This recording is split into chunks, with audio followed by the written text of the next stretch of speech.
And so where are my 9-year-olds here? 9? What? You're 11? 13? Okay, you're a little bit older. Melvin and Charles, they, along with their mother, who was partially disabled, lived in South Omaha. And the father worked on the Central Iowa Railroad. And he was gone on the railroad going back east toward the other side of Iowa.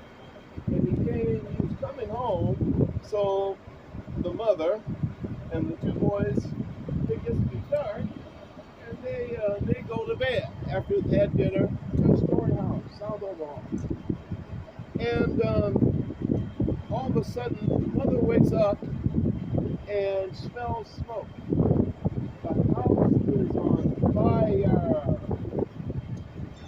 The two boys hear their mother screaming, and then they decide to try to rescue her. They wrapped themselves in some blankets and broke into her room, and sure enough, that room was full blaze. They grabbed her, but she couldn't walk too good. Mama got burned, not badly, but bad enough. The two boys, though, the littlest one, 9 years old, got burnt the worst. One day later, he dies. Charles, the older one, lives. Well, naturally, Dad then comes in off the railroad, and he gets off the train, he hears that his house has been burnt down. He wanted to know about his family, etc., blah, blah, blah. He goes to see the house, and the house is totally completely burnt to a crisp. That's when it starts to get weird. No more than 2 years later, during the wintertime, a sled accident. Charles is coming down the hill there in South Omaha and runs right under a car. Killed instantly. Now, for parents, that is just almost too much to even deal with. Both sons dead. Mother is distraught. Father's distraught.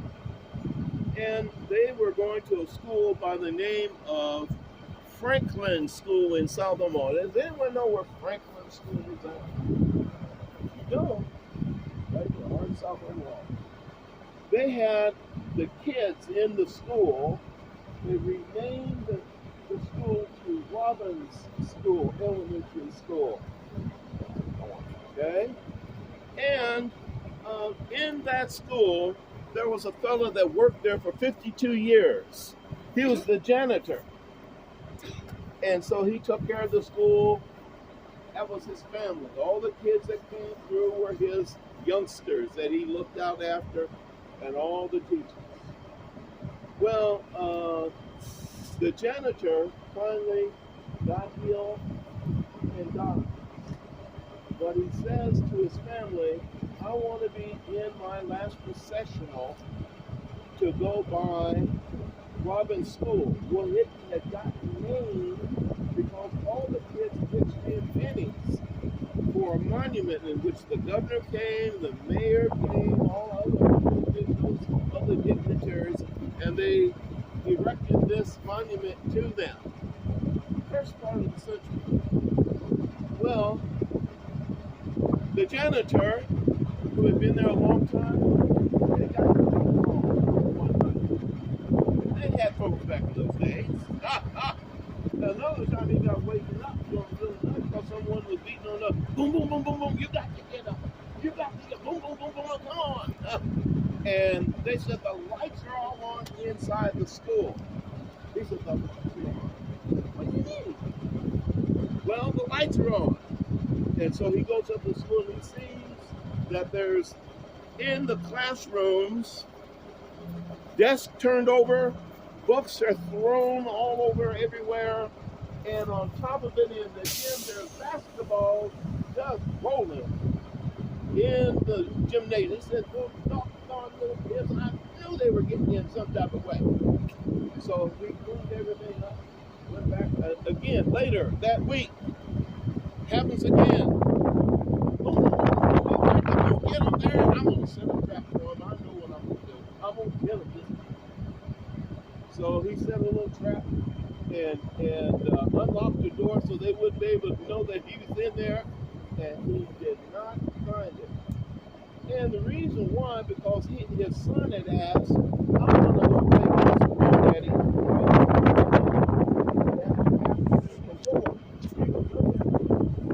And he rouses his son back up out of the bed in the middle of the sleep and said, okay, you left the basketballs in the gym, didn't you? No, Daddy. No, I didn't do it. Yes, you did. No, I didn't. He said, all right. Oh, this continued about 2 or 3 more times. He was just desperate, didn't know what to do. He dies. Gets sick and he dies.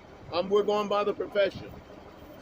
And so as they're going by, in the window, in the gables of the windows at the school, you remember, if you go by there right now, you know what I'm talking about, right? He saw 2 little boys. Who were you talking about? Well, the son of the janitor saw 2 little boys in the windows waving. Now, wait a minute. And so they brought him to this cemetery. He's buried right over here on the other side of this hill. That little boy today was a former South High history teacher by the name of Castret, Gary Castret. He's the one that created this tour. He saw the 2 little boys in the window. And we know that those 2 little boys, it is thought they were so upset they never got to finish their schooling. An unfulfilled promise for them to live on.